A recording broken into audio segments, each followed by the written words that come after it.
Hi, this is Irish Eyes True Crime.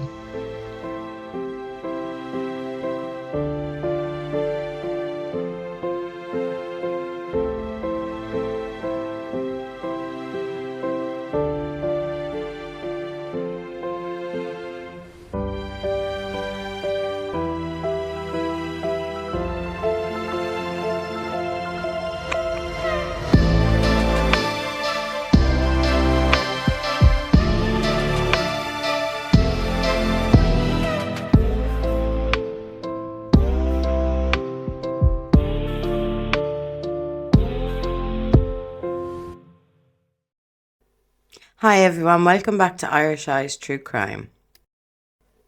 Today I just want to go over some thoughts that I've been having with regards everything so far in the inquest. I'm still working on my new video and it's going to take some time because everything I have in my head, trying to put it together and get the research for it. So I thought I'd just come on just to give you something while you're waiting and just go over some of the thoughts that I've had so far. With regards to the witnesses and the screams being heard, there was a thought in my head.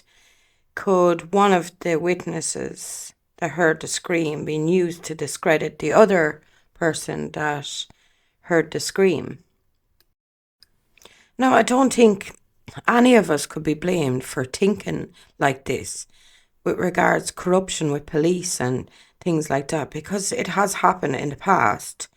And the whole lot of this, it does stink of some sort of cover-up. We don't know why, but there's elements in this whole case that makes it look like the police just really wanted to point it in just one way, and that's it. And when you look at Helen O'Neill and her account, could it have been used to discredit the other witness's statement about the scream?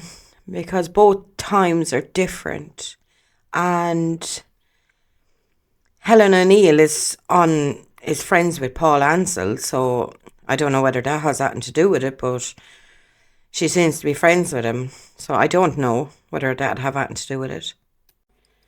Or could it have been the other way around and Veronica Clayson was used to discredit the other account of the scream? Because it is very strange the way she accounted the scream, saying an inhaled scream. Like, what does that even sound like? And from that far away, how would you even hear an inhaled scream?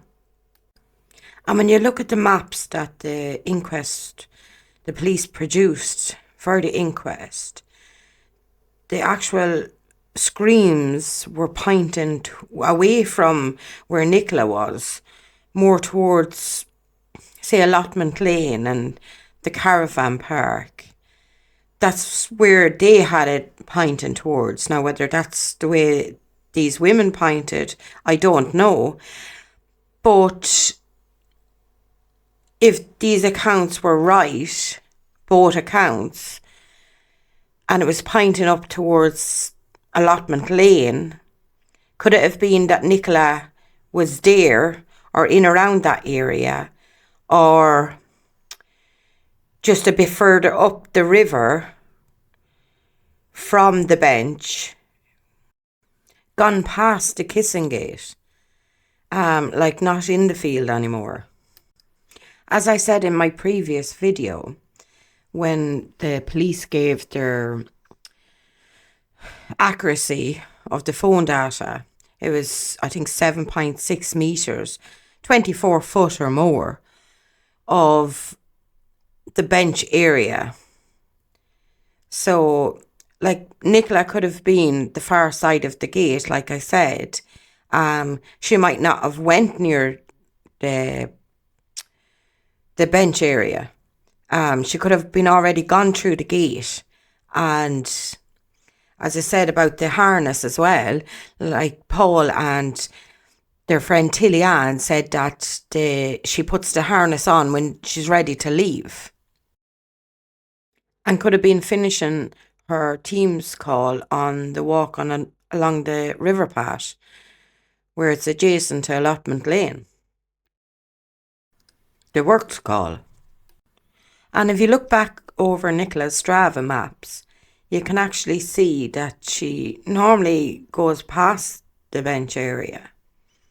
And the only place really she stops to go near the river is that shallow area where we have seen pictures of Willow in the water. She doesn't seem to go near the water at the bench at all. There's no guarantees that something didn't happen to Nicola up in the top field and it was someone else that dropped the phone back down to the bench, or that Nicola did go down that far and went out through the kissing gate, put the harness on Willow there and went out through the kissing gate, or was lured away. And it's like I said in my previous video with the Fitbit, there's no guarantee that the Fitbit was reliable enough, like, to make all these assumptions that they did in the inquest. And the same with the phone, because they haven't got like a foolproof accuracy on pinpointing exactly where she was.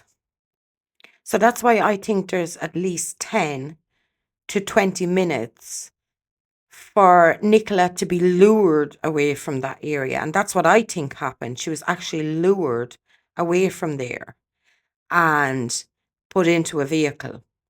And I'd say at some stage during being lured away like that, that's when she let the scream out. And I think that at least one of them witness statements, if not two, heard that scream at that time, because the accuracy of the Fitbit and the phone wasn't enough to put her at the bench. So I think the scream time is right, and it's while Nicola was being lured away. Also, something I found very interesting, you might find this interesting as well, that the police said that Nicola's heart rate spiked at 9:22. It was her highest heart rate. And that was 100 beats per minute. Now, a normal resting heart rate of an adult at Nicola's age would be 60 to 80 beats per minute. But at this stage, Nicola was after being exercising, so her heart rate was obviously going to be a bit higher. Now, I know my heart rate, my resting heart rate does be around 100 beats per minute. And at some stages, my heart rate goes up to 220. And I take beta blockers to kick the heart back into normal rhythm. And sometimes I have to go to hospital to get injections to kick the heart back into rhythm. So I think Nicola's 100 beats per minute spike is indicative of more of a fright than of one of falling into the river and getting such a fright that you think you're dying, which would be a way higher heart rate. Also, something else I wanted to point out about the Fitbit, and regards the police saying that the continued heart rate was probably because of water passing through the wrist and the watch. And I thought about that. And I thought about how a body swells after death with bloating. And I wondered how for that many days was water able to pass through if her body was swelling, her hands was swelling, and plus her coat and all that was covering, say, the arms and stuff like that. So I did wonder about that. So how would the water be able to pass through if the watch was already tight on the wrist? And then to allow for swelling, how would the water pass through? And also, they said that there was no steps counted after 9:30. But if Nicola was in the water, the watch would continue to count steps, because any movement like that at all with them watches, even if you had it in a handbag or anything like that, movement, just pointing out the hypocrisy that they're saying about the water continuing to give a heart rate. Also, the movement in the water would create steps. And by what they believe, that Nicola fell in there in the water before the bench and travelled all that distance, her hands would have been moving and hitting off stuff. And even the fact that they're saying her body actually got over the weir, it would have caused a lot of movement. And then going over the stones, it would have created a lot of movement. So where's these steps? I believe that the reason why there is no steps after 9:30 is because Nicola was incapacitated and she couldn't continue any steps. She was probably already likely in the vehicle that she was abducted in. And the police already stated that her steps were counted in 15-minute intervals. So it's possible there's at least 15 minutes afterwards unaccounted steps. Fitbit themselves say that movement is continued to be tracked while in water. It makes me wonder then, did Nicola know her abductor? And perhaps the scream happened when she realised what was going to happen. Now, my thoughts on the man in black. As I said in my previous video, I'm not sure if this is the same sighting as the fisherman. It sounds dissimilar to that witness statement about the fisherman. I wonder, was that also a distraction?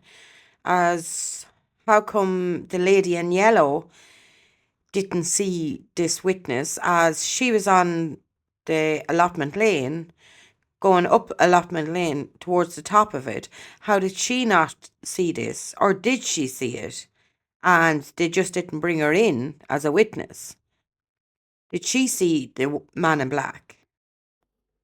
Could the man in black be a distraction from the actual fisherman, which possibly could have been closer to where Nicola was with no CCTV? And the police could have been trying to steer people away from that. I just don't know. It's just a thought. I don't know. It seems that police chose the witnesses specifically to fit their narrative. And I'm sure loads of people think exactly the same. So who are the police protecting? And how are we going to get to the bottom of this? I think with so many of us continuing to try point out all of the inaccuracies in this, the more people, and even the more people in comments that's given information and pointing out these inaccuracies, I think all of us together can show the corruption that's going on here. Also, other people has pointed out that some things regarding Paul's businesses, and I think Nicola's named on some of them, looks a bit dodgy, as in like with tax-wise. So there could be some sort of a link there. Like opening businesses, then closing them, then opening a new business, things like that. And sometimes that can be done for tax purposes. And sometimes it can be to launder money. Now, I'm not saying that's the case here. Like, I've no evidence of it. I do know I looked at the businesses things, the side of it. But it does look suspicious, but I suppose like someone that was able to delve into that more might find out more information on that. And the fact that Rebecca Smith with the work that she does, the line of work that she does, why was she used in this case? Now, it could be just that it was a high profile case, perhaps, and she was used for this. But the line of work that she's into is more on the line of like drugs and, you know, gangs and laundering and all that kind of thing. Now, just as an example, just my opinion, if, say, Nicola was given information about something she knew or something like that, like large-scale criminals or something like that, or dodgy goings on in her workplace or anything like that, someone that she's associated with, even at home, I'm just, as I say, it's just an opinion. And let's say while she was working with the police and giving information to the police, and she just so happens to die while she's working with them, wouldn't you think the police would try very hard to cover up all of this because she died on their watch? And that would be something major that they would want to cover up. And we know police are all about covering their own asses. But hey, that's just a hypothesis, the exact word the police love to use. Also, on my previous video, I pointed out that those close to Nicola can have, dodgy pasts. Now, I'll show you this picture, as someone pointed out this picture with Nicola in it. It's Nicola when she worked for I Love Homes. It's a different business than Love Homes. This one is in Walsall, ran by Lee Atkins in the West Midlands. Now, I know Nicola was working for this company on the 14th of February 2020, as Paul Ansell had wrote a review on the company page. It states, top service from Ollie, Charlotte and Nikki. Just returned from overseas, needed a house ASAP. Went in to see I Love Homes, Walsall, and oh my God, how amazed was I with the incredible service and kindness of these 3 staff members in this office. Ollie, Charlotte and Nikki were just amazing, friendly and helpful, people who go out of their way to assist with all customer needs. Even though I never got offered a cup of tea by Nikki. These 3 people are incredible. I would recommend them to anyone who needs assistance with housing. Top quality service. This company needs to reward these 3 guys for their amazing work, ethic and general kindness. Date of experience, the 14th of February 2020. So it's after this that Nicola went out kind of on her own and linked up with Exclusively Mortgages and Love Homes, which is different than I Love Homes. Love Homes is in Garstang. The managing director of Love Homes in Garstang is James Diggins. And the owners of Love Homes in Garstang previously owned I Love Park Homes. Just as I'm finishing this recording, I received a message to say that my channel was called out on Mind Juice, and my nose got the better of me and I had to go over and see. And yes, I was called out at the start. Thank you very much, Mind Juice. I'll be watching the rest of it when I'm finished up on this. I find Mind Juice, his coverage of the Nicola Bulley case, very fascinating. I follow his channel. I was late starting on the Nicola Bulley case, covering it. I never actually got to the stage of talking about friends or family or anything like that, but I will be talking about it during my coverage of the inquest. And Mind Juice makes some really, really interesting points and has noticed several details on the Nicola Bulley case that I find fascinating. Anyway, I'm going to leave it there for now, as I want to continue with my new video, and as I say, it's taken a lot of work and there'll probably be a lot of detail in it, so hopefully you'll bear with me while I get it made. So I will be coming back on every now and again to go over points or if I think of stuff as well that you might find interesting. So goodbye for now. Be safe, be happy. Until next time.